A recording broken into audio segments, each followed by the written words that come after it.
Refleksivitas secara sederhana dapat diartikan sebagai upaya seseorang untuk berintrospeksi atau berkaca diri. Melalui introspeksi ini, seseorang akan secara kritis dapat menemukan apa yang menjadi arti atau konsekuensi dari pengalamannya sendiri. Nah, hal ini nanti akan berimplikasi pada kemampuan seseorang tersebut dalam menentukan tindakan yang tepat untuk mengembangkan dirinya. Pemahaman baru yang saya dapatkan adalah refleksi digunakan sebagai dasar dalam pembuatan suatu naratif literasi. Pembuatan naratif literasi ini bertujuan agar saya dapat memiliki kemampuan untuk menilai kembali pengalaman, cara pandang, keyakinan, dan perspektif saya tentang literasi. Lebih dari itu, naratif literasi juga dapat membantu saya sebagai seorang calon guru untuk mengajukan pertanyaan kepada diri sendiri tentang apa artinya menjadi seseorang yang literat. Setelah menulis naratif literasi, saya benar-benar meyakini bahwa literasi sangat berpengaruh dan bermanfaat bagi diri saya. Hal ini sesuai dengan wejangan yang pernah diberikan oleh dosen pembimbing saya ketika S1 dulu, Bapak Dr. Abdul Rahman MSc, bahwa membaca dan menulis merupakan proses pencarian ilmu dan pendewasaan. Beliau ini merupakan bagian dari perjalanan literasi saya karena beliau banyak sekali memberikan ilmu menulis ketika saya menyusun skripsi di S1 dulu. Dan benar saja, ilmu yang diperoleh dari menulis dan membaca akan membentuk suatu karakter atau tabiat dalam diri seseorang, dan itu benar saya rasakan. Contoh sederhananya adalah saya menjadi pribadi yang sangat sungkan untuk melakukan tindakan plagiarisme. Sekecil apapun, saya berusaha semaksimal mungkin untuk memparaphrase setiap pernyataan orang lain yang ingin saya tuangkan ke dalam tulisan saya. Contoh lebih sederhananya, ketika saya memahami peraturan di jalan tol bahwa dilarang menggunakan jalur kanan. Saya mengetahui secara kognitif hal tersebut adalah hal yang benar. Namun lebih dari itu, secara afektif saya dapat merasakan bahwa hal tersebut adalah hal yang baik.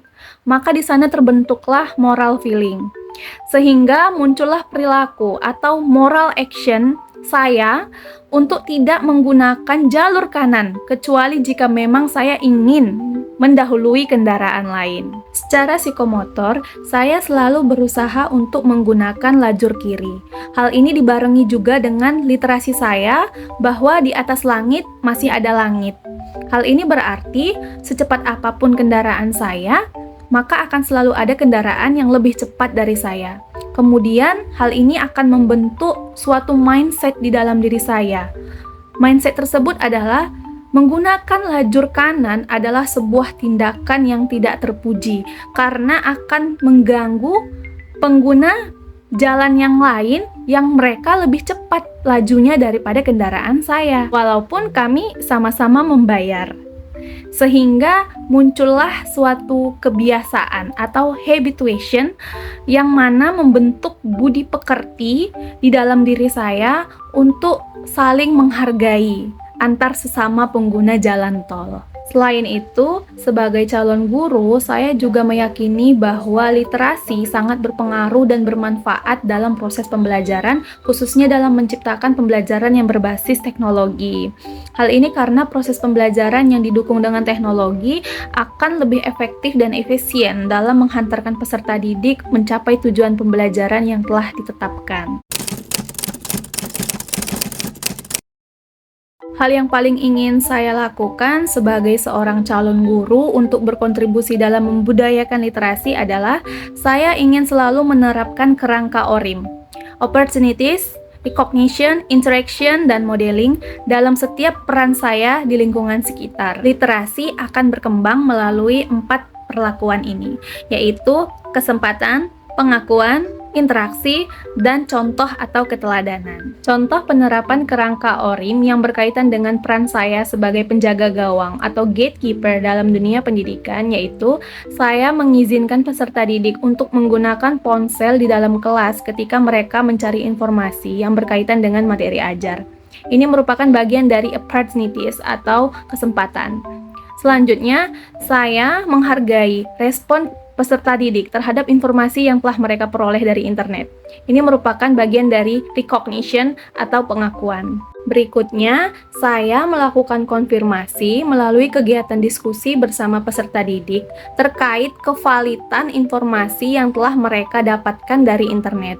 Ini merupakan bagian dari interaction. Saya sebagai seorang guru akan selalu membiasakan diri untuk menyajikan informasi dari internet yang berkaitan dengan materi ajar. Lalu kemudian akan berdiskusi dengan peserta didik secara terbuka untuk menggali lebih dalam apakah informasi-informasi tersebut sudah valid. Nah, ini merupakan bagian dari modeling.